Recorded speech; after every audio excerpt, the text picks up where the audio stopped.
جب شہباز شریف صاحب کی، اور اس کا جواب شہباز شریف صاحب کی آڈیو موجود ہے. انہوں نے کہا یہ نہیں ہو سکتا، میں خود سمجھا دوں گا، اور ایسا پاسبل نہیں. مریم نواز کو بھی اس وقت تک اندازہ نہیں تھا کہ اس حد تک امپورٹ پر پابندی ہے.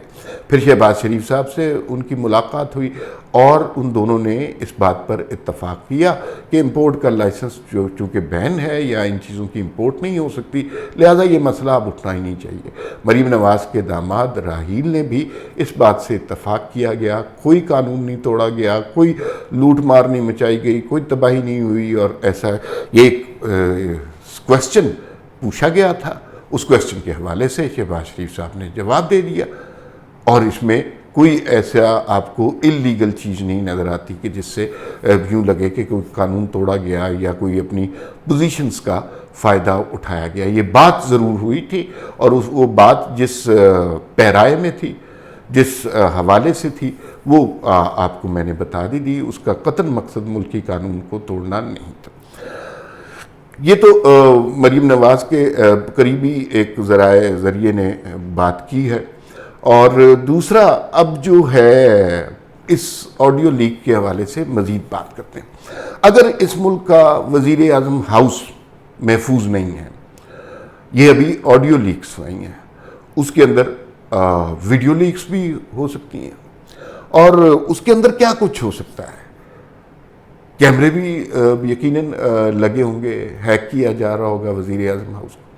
آدمی 10 طرح کے کام کرتا ہے. وزیر اعظم لباس تبدیل کر رہے ہوں گے، وزیر اعظم شاید کہیں دوستوں میں بیٹھے ہوں، کوئی دوستی میں آدمی کے منہ سے گالی بھی نکل جاتی ہے، کوئی گھٹیا مذاق بھی آدمی کر دیتا ہے، کوئی ریمارک بھی کسی کے بارے میں دے دیتا ہے. کیا وہ چیزیں بھی اب محفوظ نہیں ہیں؟ پھر دوسرا کتنا بڑا المیہ ہے کہ دنیا بھر کے ہم ڈگنیٹریز کو، وزراء کو، صدور کو اپنے ہاں بلانے کی کوشش کرتے ہیں. اب وہ پاکستان آئیں گے تو کیا ان کو تحفظ ہوگا کہ وہ محفوظ ہیں؟ جس ملک کے اندر، اور یہ خبر انٹرنیشنلی فلیش کی ہے، یہ خبر صرف پاکستان تک نہیں رہی، یہ انٹرنیشنلی فلیش کی ہے، جس ملک کے وزیر اعظم کی ذاتی گفتگو، دوستوں کے ساتھ بات، لباس تبدیل کرنے کی ویڈیوز اور اس طرح کی چیزیں محفوظ نہیں ہیں، تو کیا دنیا کا کوئی صدر، کوئی وزیر اعظم، کوئی سیلیبریٹی، بل گیٹس پاکستان آنے کا رسک لے سکتا ہے؟ انجلینا جولی پاکستان آئی تھیں، جو بائیڈن اگر پاکستان آ جائیں تو آدمی 10 طرح کے کام کر رہا ہوتا ہے. کیا ان سب کی ویڈیو اسی طرح مارکیٹ کی جائے گی؟ تو اب ان کے ذہنوں میں تو یہ خوف پیدا ہو گئے ہیں. جو بھی پاکستان آئے گا وہ اس سے پہلے یہ ضرور سوچے گا کہ جس ملک میں اس کا وزیر اعظم محفوظ نہیں ہے اس بگنگ سے، اس ہیکنگ سے، تو پھر ہم کیسے محفوظ ہو سکتے ہیں. تو انٹرنیشنلی پاکستان کے امیج کو بہت زیادہ نقصان پہنچا ہے اس حوالے سے. ابھی تک ان آڈیو لیکس میں کوئی کرپشن کا قصہ نہیں ہے، لیکن کسی قسم کی بھی نازیبا گفتگو، کسی قسم کی بھی نازیبا تصویر آ سکتی ہے. اور مجھے یوں لگ رہا ہے کہ یہ انٹرنیشنل لیول پر پاکستان کے لیے مزید جگ ہنسائی کا باعث بنے گی. آدمی اپنے ریلیکس موڈ میں کس طرح بیٹھا ہے، کیا بات کر رہا ہے، اور وہ آدمی عام آدمی نہیں ہے، وہ وزیر اعظم پاکستان ہے. تو اس کی اگر اس طرح مانیٹرنگ ہو رہی ہے. اسی طرح ہم نے دیکھا کہ عمران خان صاحب، اور یہ کسی کمرے کی آواز ہے، عمران خان صاحب جب بھی میٹنگ کرتے تھے وہ لان میں کیا کرتے تھے. ایک کرسی جنرل فیض کے لیے لگائی جاتی تھی، ایک کرسی جو ہے جنرل باجوہ کے لیے، درمیان میں عمران خان صاحب بیٹھا کرتے تھے. تو یہ سمجھ لینا، اور وہ انہیں اندازہ ہوگا کہ یہ چیزیں بگ ہو رہی ہیں، لیکن یہ سمجھ لینا کہ آج کل کے ٹیکنالوجی کے دور میں آپ لان میں بیٹھے محفوظ ہیں، یہ تو بہت بیوقوفی کی بات ہے. یہ سیٹلائٹ کا دور ہے، ہم سب کے پاس اپنی بگنگ کے لیے ڈیوائسز موجود ہیں، اور وہ ہمارے اسمارٹ فونز ہیں. آپ کتنے قدم چلے ہیں، آپ نے کیا کھایا، آپ نے کیا پیا ہے، آپ کہاں کہاں گئے ہیں، کس سے فون پہ بات کی ہے، کس سے میسج کیا ہے، فیس بک پہ کیا سٹیٹس لگایا ہے، ٹویٹر کیا کیا ہے، کس سے واٹس ایپ پر چیٹ کی ہے. یہ ساری چیزیں تو ہم نے خود اسمارٹ فون سے بہتر اس آپ کی بگنگ کا طریقہ ہی کوئی نہیں ہے. جو بہت بڑے بڑے افسران، میں نے کچھ لوگوں سے ملاقات ہوئی تو وہ اپنا ان کے پاس اسمارٹ فون تو ہوتا ہے، لیکن اس کے ساتھ وہ جو چھوٹے والا 1000 روپے کا فون ہوتا ہے جس کے اندر سم ڈلتی ہے اور صرف کال ہوتی ہے، میں نے عموماً دیکھا ہے ان لوگوں کے پاس ویسا ایک فون بھی ہوتا ہے. شاید وہ ہیک نہ ہو سکتا ہو لیکن وہ بھی کر لیں گے. اگر وزیر اعظم ہاؤس کی ریکارڈنگ ہو سکتی ہے تو پھر تو اس ملک میں کچھ بھی ہو سکتا ہے. کچھ لوگ کہہ رہے ہیں کہ یہ 29 نومبر سے پہلے جو کچھ ہونا ہے اس کی ایک جھلکی ہے. ابھی اس کے بعد بہت کچھ آنا ہے اور بہت کچھ سامنے ہونا ہے. اس سماج میں، اس سیاست میں، اس جمہوریت میں بڑی غلاظت کا ہم نے سامنا کرنا ہے، اور یہ سب کچھ 29 نومبر تک کی کہانی ہے. اس کے بعد یہ سارا مسئلہ بیٹھ جائے گا اور شہباز شریف صاحب کو تگڑے ہونا پڑے گا اور اس طرح کی چیزوں سے گھبرانا نہیں پڑے گا. یہ فرق بنیادی طور پر نواز شریف میں اور شہباز شریف میں ہے. نواز شریف کا دل بہت مضبوط ہے، وہ اس طرح کی چیزوں سے بالکل نہیں گھبراتے. شہباز شریف صاحب البتہ گھبرانے کی ایبلٹی رکھتے ہیں. تو میرے خیال میں لندن میں انہیں میسج ملا ہوگا کہ آپ اپنے آپ کو تگڑا کریں. وزیر اعظم بننے کا آپ کو شوق تھا تو اب وزیر اعظم بننے کے مزے لوٹیں اور دیکھیں کیا کیا ہوتا ہے اس ملک میں وزیر اعظم کے ساتھ. اچھا، تو ایک قصہ اس حوالے سے 29 نومبر کے حوالے سے مزید ذہن میں آتا ہے کہ یہ ابھی اس کے علاوہ بھی چیزیں نکالیں گے اور سارا مقصد یہ ہے کہ 29 نومبر کو جو تعیناتی کرنی ہے اس کو سبوتاژ کیا جائے. ایک سٹیج پر حکومت اتنی پریشر میں آ جائے، بلیک میل ہو جائے کہ اس سٹیج پر جو ہے وزیر اعظم مجبور ہو جائے کہ وہ نئے الیکشن کرائے، انٹرم سیٹ اپ بنا لیا جائے اور انٹرم سیٹ اپ ایکسٹینڈ کر دیا جائے. میرا نہیں خیال شہباز شریف کی جو میسج ملا گیا ہے وہ یہ ہے کہ وہ جان سے گزر جائیں گے، مر جائیں گے. اب وہ ارلی الیکشن پر راضی نہیں ہو سکتے. ارلی الیکشن پہ راضی ہوں گے تو اس کا مطلب ہے اپنی سیاست کو، اپنی جماعت کو، اپنے بیانیے کو آگ لگا کے رکھ دیں گے. تو یہ ان کو بالکل اس طرح کی کوئی حرکت نہیں کرنی چاہیے. دل مضبوط کرنا چاہیے اور تیار رہنا چاہیے کہ یہ تو ابھی ان سازشوں کی ابتدا ہے جو شروع ہوئی ہیں، اس سے آگے بہت کچھ ہے. ایک اور اس میں مسئلہ بھی ہے کہ یہ بنیادی طور پر سیاستدانوں کی لڑائی تو ہے ہی، اور عمران خان اور نواز شریف، لیکن یہ ایجنسیوں کی لڑائی بھی ہے. اور ایجنسیاں بنیادی طور پر دو ہیں، ایک آئی بی ہے اور ایک آئی ایس آئی ہے. تو آئی بی کو بہت زیادہ اسٹرانگ کیا گیا، بہت زیادہ ویل ایکوپڈ کیا گیا اور اس کو آئی ایس آئی کے مقابلے میں بہتر ایجنسی کے طور پر پیش کرنے کی کوشش کی گئی. یہ نواز شریف صاحب کے دور میں کیا گیا تھا. اس کا فائدہ شاید عمران خان صاحب اٹھا رہے ہیں. اور یہ وزیر اعظم ہاؤس کے اندر جو بگنگ ڈیوائسز یا پہنچ گئی ہیں تو یہ تو صاف پتہ چلتا ہے کہ یہ کسی ظاہر اندر والے لوگ نہیں، یہ جس کو اندر جانے کی، کمروں میں جانے کی اجازت ہوگی وہی کر سکتا ہے نا. کسی عام آدمی کو، کسی ملازم کو، کسی پارٹی ورکر کو تو اس طرح کی اجازت نہیں ہو سکتی. یا پھر اندر سے ہی کسی، اور ہر جماعت کے اندر ایسے لوگ ہیں جو آپ کے وزیر بھی ہوتے ہیں، ساری عمر آپ کے ساتھ بھی ہوتے ہیں، لیکن ساتھ ساتھ آپ کی رپورٹنگ کہیں پر کر رہے ہوتے ہیں. تو اگر یہ ایجنسیوں کی لڑائی ہو رہی ہے تو اس کے اندر قربانی پاکستانی جمہوریت کی، پاکستانی سیاست کی دی جا رہی ہے. تو دنیا کی نمبر 1 ایجنسی جو بھی ہے، آئی بی ہے یا آئی ایس آئی ہے یا فوج ہے یا ایف آئی ہے، جو بھی ہے، اس کے نام پر بہت بڑا دھبا ہے. وہ کس نام کے نمبر 1 رہ گئے جب وزیر اعظم کی ریکارڈنگ ہو رہی ہے؟ وہ کس طرح؟ اب دشمنوں کو انہوں نے کیا پکڑنا ہے؟ دشمنوں کے خلاف کیا کریک ڈاؤن کرنا ہے جب اپنے بندے، اپنے وزیر اعظم کی ریکارڈنگ ہو رہی ہے؟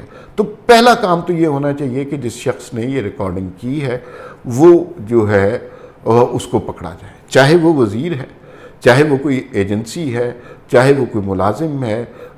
لیکن اس کو جب تک پکڑا نہیں جائے گا یہ معاملہ تھمنے والا نہیں ہے.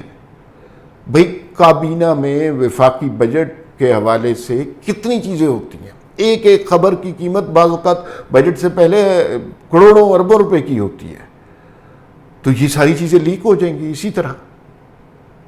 یہ تو جس طرح بالکل پارٹی ورکروں کے ساتھ یا صحافیوں کے ساتھ یا سوشل میڈیا والوں کے ساتھ سلوک ہوتا ہے، اس طرح کا سلوک اب وزیر اعظم پاکستان کے ساتھ ہو رہا ہے. تو یہ کچھ لوگوں کو سیریس ایکشنز اس کے بارے میں لینے چاہیے. اور اگر کسی وزیر پہ شک ہے، لوگ بہت سارے شکوک کا اظہار کر رہے ہیں کہ فلاں وزیر ہو سکتا ہے، فلاں وزیر ہو سکتا ہے، کچھ نہیں کہا جا سکتا، لیکن اگر کسی پہ شک ہے تو سب کی اسکروٹنی ہونی چاہیے. بالکل اس میں کسی کو جو ہے رکاوٹ یا رخنا نہیں کرنا چاہیے. ایک اور تھیوری اس حوالے سے بہت امپورٹنٹ ہے، وہ یہ ہے کہ سب کچھ اسحاق ڈار کے واپسی سے روکا جا رہا کے لیے یہ سب کچھ کیا جا رہا ہے. مفتاح اسماعیل کے تعلقات بہت اچھے آدمی ہیں، لیکن ان کے تعلقات کہیں ذرا زیادہ ہیں. تو مفتاح اسماعیل بڑے زبردست وزیر خزانہ ہیں، تو ان کے خلاف کوئی اتنی زیادہ کارروائی نہیں ہوتی. لیکن اسحاق ڈار صاحب جو ہیں وہ ذرا دوسری قسم پہ وزیر خزانہ ہیں. وہ چیزیں جب کنٹرول میں لیتے ہیں تو بہت زیادہ چیزیں کنٹرول میں لیتے ہیں. کچھ لوگوں کو بجٹ دینے سے بھی انکار کر دیتے ہیں. یہ انہوں نے پچھلی دفعہ دیا، اور اس کے بعد ان کے ساتھ جو ہوا وہ آپ سب کو پتہ ہے. اور ان کو خوفزدہ کرنے کے لیے، ان کے آنے سے پہلے ہی اکانومی کو کمپرومائز کرنے کے لیے اس طرح کی چیز کی جا رہی ہے، تاکہ ایک سچویشن ایسی بن جائے کہ اسحاق ڈار صاحب واپس نہ آ سکے. کل ہم نے سنا کہ وہ کہہ رہے تھے کہ میں تو آ رہا ہوں اور شاید وزیر اعظم کے ساتھ ہی آ جاؤں اور شاید منگل کو حلف لے لوں. مجھے یوں لگتا ہے کہ ان کے حلف لینے سے پہلے ابھی مزید معاملات سامنے آئیں گے، اور یہ ایک کوشش ہو سکتی ہے اسحاق ڈار کو روکنے کے لیے خزانہ کا چارج لینے سے. کیونکہ اسحاق ڈار صاحب کچھ سخت فیصلے کرتے ہیں، کچھ سخت فیصلے کچھ لوگوں کو پسند نہیں آتے.